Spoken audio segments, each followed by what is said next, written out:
Conspiracy, deceit, mystery, intrigue, stealth, action, and puzzle solving.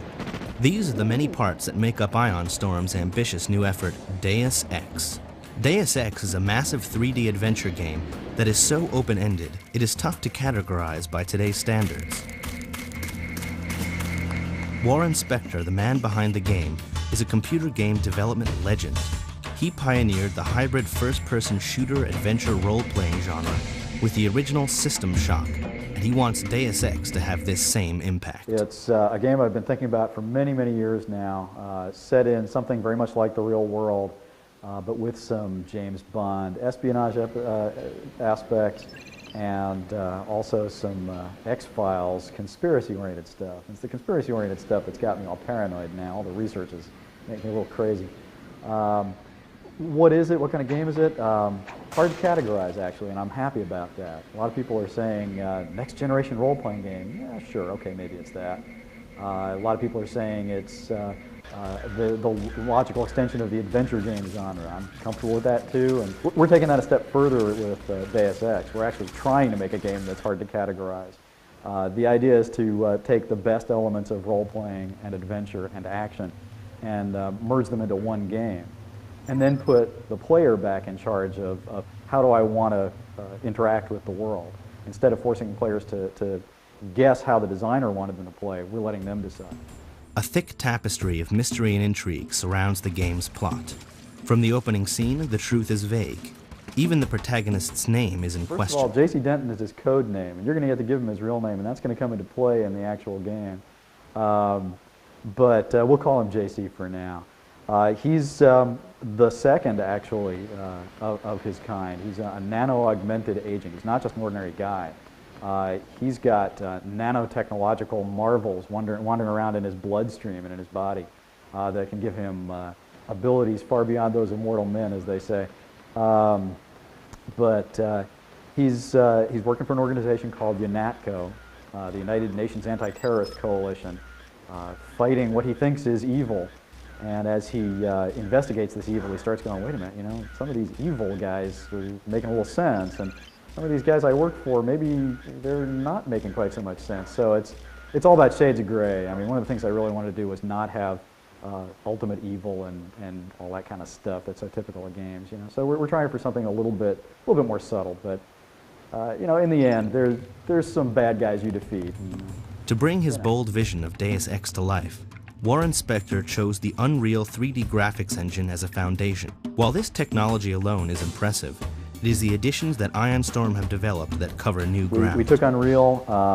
I mean, it was the best combination of performance, designer tools, which are absolutely critical. They promised us support that they've delivered on.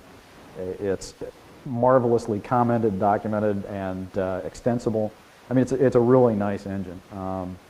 And we've added all sorts of, you know, role-playing and adventure elements. We've added a conversation system, inventory system, the nano-augmentation system I described, all sorts of 2D interface things that didn't exist. We've added a lot, but the best part is we haven't had to change a lot of Unreal. It was a really great starting point. Character development will play a key role in progressing through the game, and the system that Deus Ex employs is unlike any other. You know, everything in Deus Ex is designed to differentiate one character from another. And we have several systems designed to do that. One of them is the nanotechnological augmentations. So for example, one of the things you're going to have to do during the game is you'll find these augmentation canisters, is what we're calling them. And you'll have to decide when you find one, am I going to use the firmware in this canister to become the guy who sees in the dark and can see heat sources? Or am I going to be the guy who can zoom in on things far away and see, get targeting information? Okay, you have to decide, am I targeting guy or see in the dark guy? Similarly, you'll have to decide, am I going to be the person who runs and jumps farther and faster, or am I going to be the person who moves silently no matter how fast he moves? Although you can wield a host of deadly weapons, many of them are non-lethal. In this game, you don't have to kill everything, and sometimes you'll be better off if you don't. We've got, you know, about 20 weapons. of various sorts, many of them non-lethal, many of them quite lethal. You know, they're broken down into various categories. I mean, low-tech weapons, pistol, rifle, demolitions, and heavy weapons.